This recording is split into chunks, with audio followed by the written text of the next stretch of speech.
Halo, Assalamualaikum warahmatullahi wabarakatuh. Terima kasih untuk yang sudah datang ke channel aku. Kalau belum subscribe, tolong jangan lupa di subscribe, kemudian bunyikan lonceng, dan jangan lupa kasih like serta komentar biar aku makin semangat ya. Jodoh 5 Langkah, episode 113. Keputusan. Habibie dia mendengar apa yang dikatakan oleh putrinya yang boraja cantik tersebut. Zena mau ambil apa? Ia bertanya setelah cukup lama terdiam. Ain mau ambil jurusan ekonomi bisnis atau manajemen bisnis. Apa benar tidak mau jadi dokter seperti Mimi? Ain pengen jadi dokter karena pengen seperti Mimi. Tapi setelah pikir-pikir lagi, Ain pengen jadi dokter karena cuma pengen seperti Mimi saja. Setelah mulai di kantornya Bang Rangga, Ain merasa tertarik dan tertantang untuk belajar bisnis. Tidak menyesal nak? Tanya Habibie. Zena menggelengkan kepalanya. Jadi pengusaha juga sangat keren. Lihat pipi, keren. Habibie tertawa lepas dan memeluk putri kesayangannya. Abang, Pipi, Mimi, bolehkan Ain untuk ambil fakultas ekonomi? Pipi nggak larang, Zainab tersenyum. Selagi masih berjalan di jalan yang benar dan melakukan hal yang positif, Pipi tidak akan melarang. Habibie tersenyum dan mencium kening Zainab. Pipi, terima kasih. Ain sayang Pipi. Habibie tersenyum dan memeluk putrinya. Meskipun mereka berada di satu rumah yang sama, namun kedua insan yang sedang membuat asmara itu memilih untuk berkomunikasi lewat sambungan video call. Rangga tersenyum menang layar ponselnya. Adek, lagi apa? Lagi main, Zainab tersenyum. Main apa? Pasti lagi main sama si Jody. Rangga menebak. Zainab tertawa. Salah, kali ini mainnya sama Aisyah. Dan gajah boneka Barbie sudah mandi dan cantik tersebut. Rangga tersenyum ketika melihat boneka yang ditunjukkan Zainab. Itu boneka Kak Fira. Kenapa diwariskan ke adik sih? Besok kalau adik bayi lahir dan perempuan, jangan dikasih ke adik ya. Boneka ini Ain yang minta. Seneng aja sama bonekanya. Sama Ain dia sudah cantik dan bersih. Waktu sama Kak Fira, jorok. Masa bonekanya nggak dimandiin? Rambut juga acak-acakan.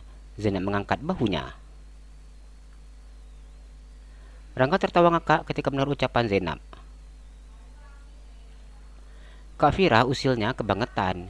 Dia sengaja nggak mau mandiin bonekanya. Beronti Aisyah kesal. Rangga memahami apa tujuan Safira yang sesungguhnya. Mulai membuka suara. Kata Mimi, Kak Fira itu suka musuhan sama Onti. Mereka suka ngerebutin Om Ardi. Zainab berkata dengan menutup mulutnya. Rangga tertawa geli ketika mengingat kembali peristiwa tersebut. Adek jangan bilang ke Mimi, Pipi, kalau adek mau ganti jurusan. Untuk kantor, nanti abang cari orang aja.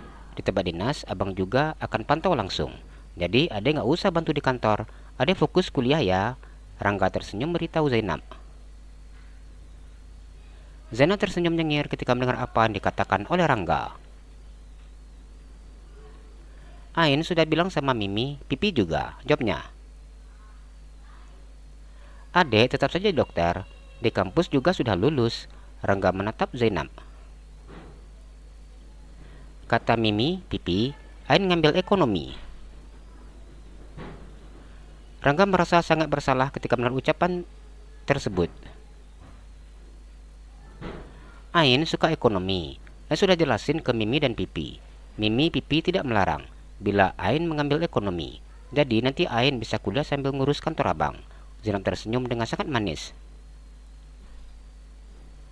Adek masih bisa kok batalkan niatnya ambil kedokteran. Zainab menggelengkan kepalanya.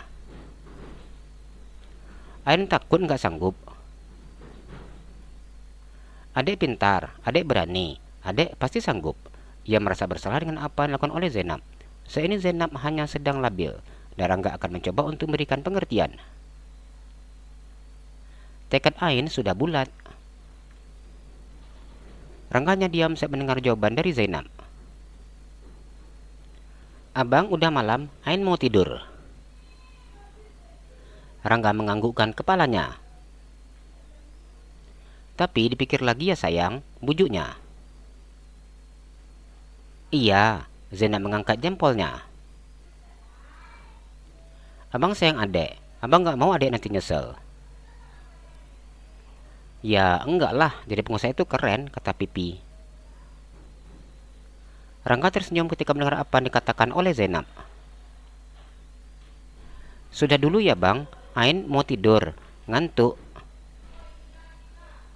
Iya sayang, jawab pria itu memutuskan sambungan telepon setelah mengucapkan salam. Rangga tidak menyangka bahwa Zainab akan berubah pendirian seperti ini. Ia benar-benar sangat menyesal karena apa yang diinginkannya. Mbak gadis itu akhirnya milih untuk berubah haluan. Besok aku mau bilang ke Mimi dan Pipi. Siapa tahu aja Mimi, Pipi bisa ngasih nasihat ke Zainab. Ia sudah tidak tahu lagi harus berkata apa.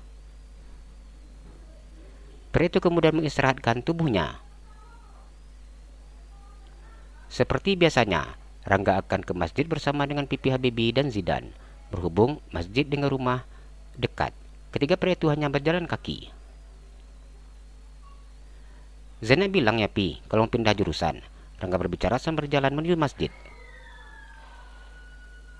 Iya, Zainab batal mengambil kedokteran. Dia minta ambil fakultas ekonomi, jawab Habibie. Zainab masih labil Pi, nanti pasti pikirannya berubah lagi. Rangga masih berharap Zainab menjadi seorang dokter sesuai dengan cita-cita gadis tersebut. Habibie menggelengkan kepalanya. Zainab itu kelihatannya nurut, tapi wataknya cukup keras. Dia selalu teguh sama pendiriannya. Habibie sangat memahami watak anak-anaknya. Bila teguh dengan pendirian, mana mungkin pelan-pelan gitu, ucap Zidan. Zainab bukannya pelan-pelan, hanya saja selama ini dia tidak menyadari posisi dirinya di mana. Habibie tersenyum. Aku yang salah, Bi, ngajak Zainab ke kantor. Nggak seharusnya aku minta Zainab untuk bantu aku. Sesal Rangga. Namanya juga takdir nak. Terkadang apa yang ingin kita inginkan belum tentu itu yang kita jalani. Menurut pandangan Pipi, Zainab memang tidak cocok ya dokter. Cuma selama ini dia hanya ingin menjadi seperti miminya. Habibie tersenyum. Selama ini ia sangat merawat keinginan putrinya untuk dia dokter. Namun ia tidak bisa melarang karena mengingat ini semua keinginan dan cita-cita dari Zainab. Kenapa Pipi mengatakan Zainab tidak cocok di dokter? Zainab sangat pintar dan cerdas, jelas Rangga. Jadi dokter tidak bisa hanya mengenal pintar saja. Zainab itu anaknya sangat lambat. Mana ada dokter yang lambat? Habibie tersenyum. Rangga tersenyum nyengir ketika mendengar ucapan dari pipinya. Terus, menurut Pipi gimana? Tanyanya. Bila Zainab tertarik dengan bisnis, bagus, tidak apa-apa. Jadi Pipi tidak keberatan. Rangga tersenyum.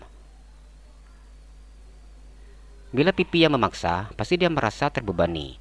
Namun bila itu pilihan hatinya sendiri, apapun yang terjadi, dia tidak akan pernah menyesal, jelas Habibie. Habibie tahu menjadi seorang dokter bukanlah hal yang mudah.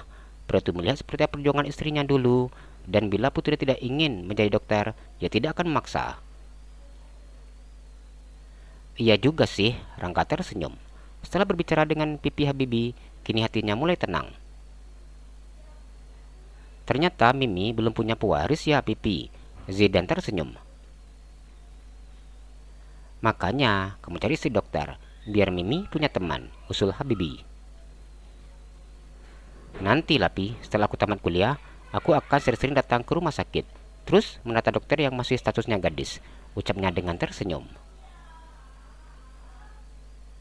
Habibie tertawa ketika mendengar ucapan dari putranya. Bila istri kamu dokter, kita sama. Istri Pipi dokter, Zidan juga dokter. Habibie tersenyum. Ketiga pria itu menutup obrolannya ketika sudah sampai di masjid. Jalan-jalan ke Pekanbaru, jangan lupa beli sepatu. Kalau kamu suka channel aku, please subscribe aku. Terima kasih.